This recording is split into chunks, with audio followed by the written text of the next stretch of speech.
Saya berikan sekitar 10 menit ya untuk bahas ini dulu, setelah itu kita tutup ya. Baik, kertas pertanyaan baik ya. Ini ada tulisan.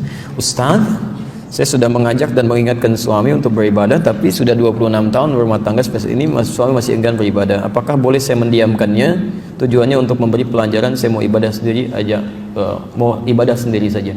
Baik, ini dari Ibu Dian. Mungkin juga mewakili pertanyaan yang serupa dari orang-orang yang lain, atau mungkin ada terbalik situasinya, ada suaminya, ada orang tua dengan anaknya dan sebagainya. Pertama begini, Quran surah ke-16 ayat 125.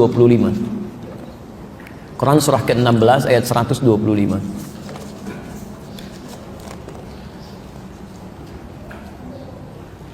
Kemudian Quran surah ke-9 ayat 103. Quran surah 9 ayat 103. Jadi kalau ada orang-orang yang masih sulit mendekat kepada Allah, bagaimana cara mengajak dia gitu kan? Baik. Sudah?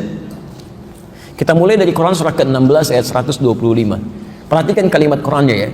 Kalau ada orang-orang yang belum mendekat kepada jalan Allah, belum baik dalam kehidupannya, maka perintah Qurannya ud'u ila sabili rabbika bil hikmah. Ajaklah setiap orang ke jalan Tuhanmu itu dengan hikmah. Masya Allah. Ternyata nasihat itu nomor 2 Pak, Bu. Seringkali orang ingin meluruskan orang lain, itu lebih mendahulukan nasihat. Padahal urutannya nomor 2. Wal mau'izatil hasanah. Baru mau'izah hasanah, nasihat yang kedua. Berdebat itu yang ketiga. Awas, hati-hati itu ya. Ada orang yang ingin mengajak, sudah ngajak debat duluan, itu sudah salah. Keluar dari manhaj. Ya. Pertama hikmah. Hikmah itu bahasa paling mudahnya kesesuaian antara sifat ajakan dengan objek yang diajak. Kesesuaian antara sifat ajakan dengan objek yang diajak. Jadi misal begini, ibu istri gitu kan, ingin mengajak kepada suami kebaikan. Nah, begitu ibu ingin mengajak, ibu harus lihat dulu. Ya, pertama, sifat suami seperti apa? Yang kira-kira kalau menerima sesuatu mudah untuk mendapatkan itu. Ya. Misal kita mulai dari sifat dulu ya, sifat kedudukan. Baik, di rumah tangga oleh Quran disebutkan di Quran surah ke-4 ayat 34. Suami itu sebagai pemimpin. Ar-rijalu qawwamuna 'alan nisa. Baik, sifat pemimpin apa Bu yang paling dominan? Apalagi perintah. Oh, Bapak mau ngasih lagi yang lain masukan? Sifat pemimpin yang paling dominan itu tidak mau dipimpin. Ya, sifat yang paling dominan tidak mau dipimpin. Makanya pemimpin itu sulit menerima saran tapi mudah menerima masukan. Karena saran itu dari yang paling tinggi. Kadang-kadang di sini suka ada miss gitu. Ketika ada istri ingin meluruskan suami pada yang salah, tiba-tiba menjadi pemimpin. Serupa kalimatnya sama. Itu nanti jiwa kepemimpinannya tidak akan bisa menerima itu. Susah. Ya. Suami sholat pernah terjadi Bu. Ini di Bekasi saya ceritakan. Ini nyata kisahnya. Saya mengalami sendiri yang cerita. Ini suami pulang Bu.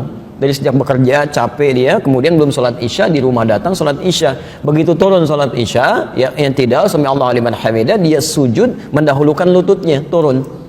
Istri melihat itu. Begitu setelah salam, istrinya langsung tanpa tanya macam-macam, papa sholatnya tadi nggak sesuai sunnah.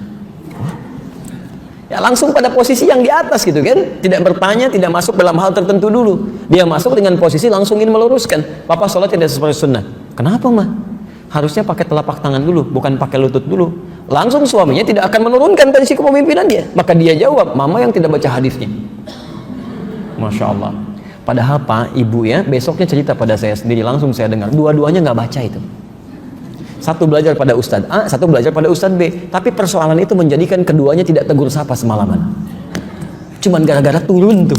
Bagaimana setan bisa masuk ke situ? Padahal dua-duanya ada di kitab hadis yang sama. Di Abu Daud yang pakai lutut nomor hadis 838 dari Wa'il bin Hujur, yang pakai telapak tangan dari Abu Hurairah nomor hadis 840 sampai 841. Cuman beda 2 nomor Bu. Yang satu sebelah kanan paling bawah, yang satu sebelah paling atas sebelah kiri. Dan dua-duanya sahih gitu. Sahih. Ibnul Qayyim al-Jauziyah memilih menggunakan lututnya, menulis sifat salat Nabi. Begitu orang-orang memilih menggunakan itu, diduga orang nanti lupa dengan menggunakan telapak tangan. Syekh Muhammad Nasiruddin Al-Albani menulis sifat salat Nabi kemudian hari, mempopulerkan dengan telapak tangan. Anda yang baca dari Syekh Muhammad Nasiruddin Al-Albani pasti pakai telapak tangan tuh. Tapi yang menggunakan Ibnul Qayyim al-Jauziyah memilih dengan lutut. Dua-duanya benar. Mau pakai lutut, mau pakai telapak tangan, sah keduanya. Yang salah yang pakai kepala duluan tuh. Ya. Agak rame gitu. Ya, jadi yang pertama, Anda masuk lewat hikmah. Kalau susah, nah kalimat hikmah pertama ini yang langsung dimunculkan di Quran. Jadi orang-orang yang sulit, yang keras, jangan pakai lisan dulu. Di antara makna hikmah salah satunya doa. Berdoa dulu. Berdoa. Masih ingat kan Firaun? Ya, kisahnya dengan Musa. Begitu Musa mau berdakwah kepada Firaun, Firaun itu luar biasa, Pak. Bukan cuma menyebalkan, Pak. Jahat kadang-kadang kalimatnya. Anda rambutnya tidak menyenangkan nih. Kalau bahasa Firaun, itu rambut gak bagus banget tuh. Saya bosan lihatnya. Tolong pisahkan kepala dari badannya. Langsung kepalanya potong aja gitu. Itu Firaun tuh. Makanya kalau maaf menerima kata-kata seperti itu Nabi Musa bisa cepat marah kalau nggak lapang hatinya. Kalau sudah Nabi misalnya tidak lapang hati berdoa kepada Allah, ya Allah ini manusia menyebalkan banget, wafatkan ini saat ini, bisa meninggal. Cuma tidak ada hikmah dakwah bagi kita. Maka itu sebelum datang kepada Firaun, Nabi Musa berdoa. Lihat kalimatnya, Rabbi syrahli wa yassirli wahlul 'uqdatam min lisani yafqahu qawli. Maka mulai dengan doa Anda bangkit malam kan? Ibu bangun, tahajud, sholat, mohon ya Allah, Engkau titipkan suami kepada saya bukan kepada yang lain ya Allah. Ya, ada niat-niat kebaikan di situ, mohonkan, minta dengan baik. Insya Allah akan ada perubahan, pelan-pelan. Lalu tampilkan dalam bentuk akhlak sehingga dia bertanya, ini dari mana sih saya belajar seperti ini? Pelan-pelan dia berubah. Demi Allah saya katakan ketika langkah ini diikuti, masya Allah, banyak yang sudah berubah. Saya mulai dari tinggal dulu di Lebak Bulus, dulu mengasuh pesantren Al-Hikmah, saya pernah kisahkan juga ini. Ada seorang ibu mengadukan anaknya susah sholat dan sebagainya, datang sambil sendu gitu kan. Saya bilang sudah diingatkan, sudah gak usah diingatkan lagi. Sekarang ibu pulang nanti malam coba bangun tahajud di kamar anaknya, sampingnya sholat, minta sama Allah setelah sholat, mohonkan dengan khusyuk tapi yang ikhlas. Setelah 3 hari coba saya ingin tanya seperti apa hasilnya.